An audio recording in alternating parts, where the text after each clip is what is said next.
नमस्कार दोस्तों, welcome to next study IQ। दोस्तों, आज की इस वीडियो में हम प्रीएम्बल यानी कि प्रस्तावना के बारे में डिस्कस करेंगे। ठीक है दोस्तों, प्रस्तावना को दोस्तों उद्देशिका भी कहा जाता है और इसे संविधान की आत्मा के भी नाम से जाना जाता है। संविधान की कुंजी भी प्रस्तावना को या उद्देशिका को कहा जाता है। ठीक है, तो चलिए दोस्तों स्टार्ट करते हैं बिना टाइम वेस्ट किए। तो सबसे पहले दोस्तों हम जानेंगे कि संविधान की जो उद्देशिका है या प्रस्तावना है वह क्या होता है और किसके द्वारा यह पारित की गई थी। तो दोस्तों सबसे पहले नेहरू के द्वारा प्रस्तुत जो उद्देश्य संकल्प में जो आदर्श प्रस्तुत किया गया था उन्हें ही संविधान में उद्देशिका में शामिल कर लिया गया था। ठीक है, संविधान के 42वें संविधान संशोधन के द्वारा 1976 में संशोधित किया गया था। ठीक है, और इसमें निम्न प्रकार से इसे व्यवस्थित की गई थी।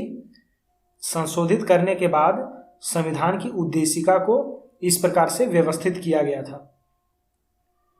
तो दोस्तों ये है हमारे संविधान की प्रस्तावना या उद्देशिका, जिसे संविधान की नींव कहा जाता है। तो दोस्तों चलिए देखते हैं क्या है इसमें।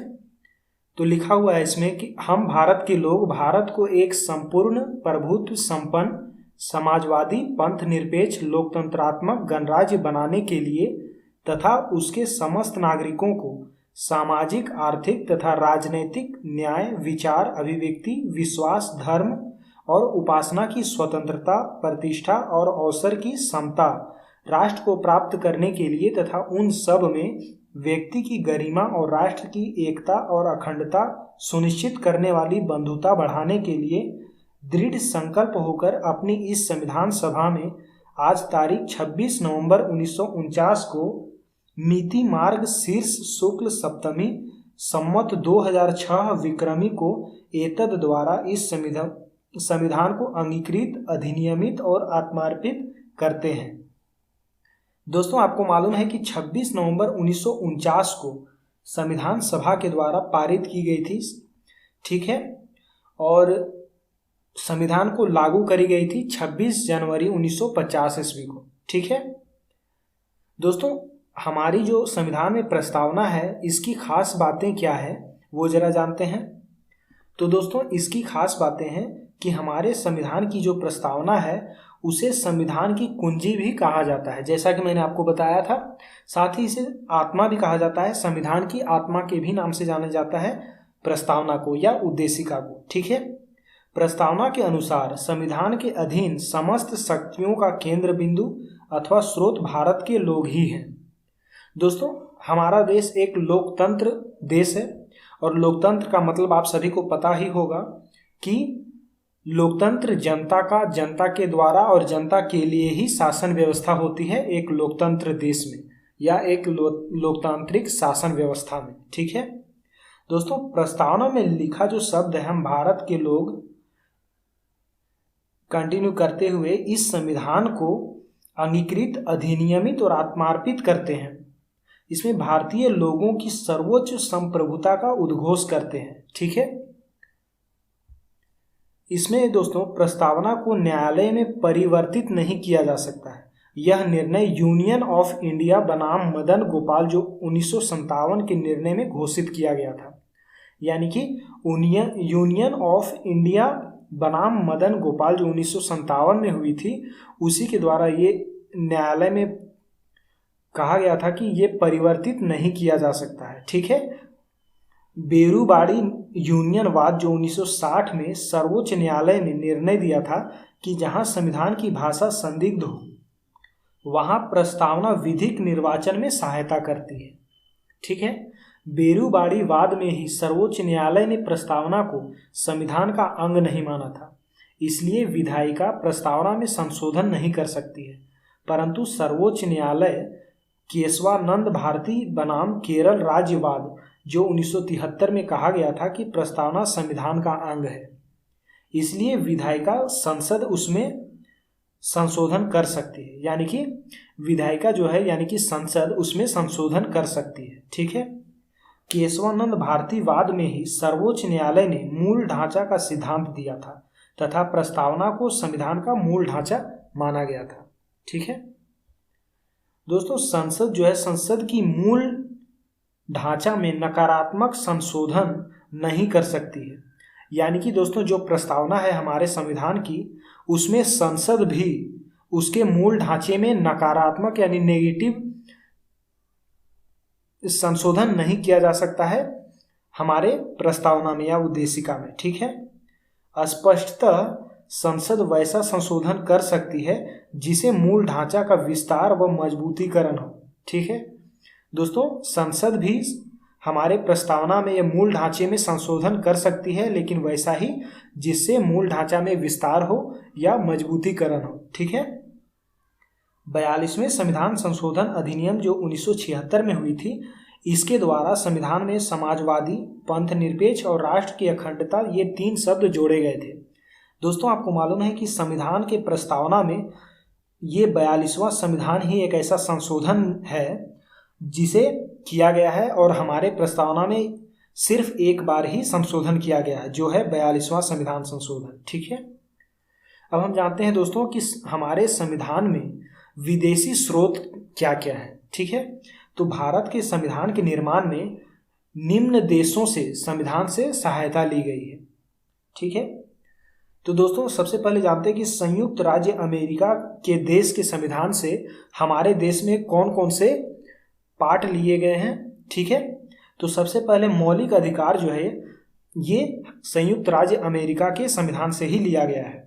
ठीक है दोस्तों, आपको संयुक्त राज्य अमेरिका के देश से एक चीज याद रखना है कि जिस तरह से हमारे देश में एकल नागरिकता की व्यवस्था है, उसी प्रकार से संयुक्त राज्य अमेरिका में दोहरी नागरिकता होती है। ठीक है, और दोस्तों मूल अधिकार जो है ये हमारे देश में या हमारे संविधान में कितने प्रकार के मूल अधिकार हैं। तो दोस्तों जब हमारी संविधान बनी थी उस वक्त तो हमारे संविधान में 7 मौलिक अधिकार थे, लेकिन वर्तमान में अभी हमारे पास 6 मौलिक अधिकार हैं। ठीक है, एक जो 7वां अधिकार था संपत्ति का अधिकार, जिसे अभी कानूनी अधिकार के रूप में आर्टिकल 300 के ए में रखा गया है। ठीक है दोस्तों, संयुक्त राज्य अमेरिका के संविधान से न्यायिक पुनरावलोकन भी लिया गया है, संविधान की सर्वोच्चता को लिया गया है, न्यायपालिका की स्वतंत्रता को ली गई है, निर्वाचित जो राष्ट्रपति है एवं उस पर जो महाभियोग की प्रक्रिया है वो भी संयुक्त राज्य अमेरिका देश के संविधान से ही ली गई। ठीक है, साथ ही उपराष्ट्रपति, उच्चतम न्यायालय एवं उच्च न्यायालय के न्यायाधीशों को हटाने की विधि एवं वित्तीय आपात भी संयुक्त राज्य अमेरिका से ही ली गई है। ठीक है, अब हम बात करते हैं ब्रिटेन से। तो दोस्तों ब्रिटेन देश के संविधान से संसदात्मक शासन प्रणाली ली गई है, एकल नागरिकता ली गई है और विधि निर्माण प्रक्रिया ली गई है। ठीक है, नेक्स्ट है आयरलैंड। तो आयरलैंड देश के संविधान से राज्य के नीति निर्देशक तत्वों को या सिद्धांत को ली गई है, साथ ही राष्ट्रपति की निर्वाचक मंडल की व्यवस्था ली गई है। ठीक है, और दोस्तों राष्ट्रपति के द्वारा राज्यसभा में साहित्य, कला, विज्ञान तथा समाज सेवा इत्यादि के क्षेत्र में ख्याति प्राप्त व्यक्तियों का मनोनयन भी लिया गया है आयरलैंड के संविधान से ही। ठीक है, नेक्स्ट है यहाँ पे ऑस्ट्रेलिया। तो दोस्तों ऑस्ट्रेलिया, इसमें प्रस्तावना की भाषा को ली गई है। ठीक है, यानी प्रीएम्बल उद्देशिका की भाषा को लिया गया है, साथ ही समवर्ती सूची का प्रावधान लिया गया है, केंद्र एवं राज्य के बीच संबंध तथा शक्तियों का विभाजन भी लिया गया है और संसदीय विशेषाधिकार भी ली गई है ऑस्ट्रेलिया देश के संविधान से। ठीक है, नेक्स्ट है यहाँ पे जर्मनी। तो दोस्तों जर्मनी से आपातकाल के परिवर्तन के दौरान जो राष्ट्रपति को मौलिक अधिकार संबंधी शक्तियां हैं वो जर्मनी देश के संविधान से ली गई है। ठीक है, नेक्स्ट है कनाडा। तो संघात्मक विशेषताएं, अपशिष्ट शक्तियां केंद्र के पास तथा राज्यपाल की जो नियुक्ति विषयक प्रक्रिया है और संघ एवं राज्य के बीच शक्ति विभाजन है, ये सारे फैक्ट जो है कनाडा देश के संविधान से ली गई है। ठीक है, नेक्स्ट है दक्षिण अफ्रीका। तो दोस्तों दक्षिण अफ्रीका के संविधान से संविधान में संशोधन की प्रक्रिया को जो प्रावधान है उसे ली गई है। ठीक है, रूस से लिया गया है मौलिक कर्तव्यों का प्रावधान। ठीक है, और साथ ही जापान से ली गई है विधि द्वारा स्थापित प्रक्रिया को। और दोस्तों भारतीय संविधान के अनेक देशी और विदेशी स्रोत हैं, आप सभी को ये चीज पता ही होगा। लेकिन दोस्तों भारतीय संविधान का सबसे अधिक प्रभाव जो है ये भारतीय शासन अधिनियम 1935 का है। आपको दोस्तों ये जानकर आश्चर्य होगा कि अनुच्छेद 395 जो है इसमें लगभग 250 अनुच्छेदों, हमारे संविधान में जो 395 अनुच्छेद है उनमें से लगभग 250 अनुच्छेद ऐसे हैं जो 1935 के अधिनियम, जैसा कि मैंने आपको बताया भारतीय शासन अधिनियम 1935 से ही लिया गया है, और कुछ को तो शब्दतः यानी कि जैसे को तैसा ही एकदम ले लिया गया है, उसमें कोई भी बदलाव नहीं किया गया। लेकिन कुछ उसमें है जिसमें थोड़ा बहुत परिवर्तन के साथ उसमें लिया गया है। ठीक है, तो दोस्तों आपको ये वीडियो कैसा लगा प्रीएम्बल से रिगार्डिंग? अगर दोस्तों आपको ये वीडियो अच्छा लगा तो वीडियो को लाइक करें, शेयर करें, और दोस्तों अगर अभी तक आपने चैनल को सब्सक्राइब नहीं किया तो सब्सक्राइब कर लें और साथ ही बेल आइकन को भी प्रेस कर लें। तो दोस्तों मिलते हैं नेक्स्ट वीडियो में एक इंटरेस्टिंग टॉपिक के साथ। तब तक के लिए जय हिंद, टेक केयर।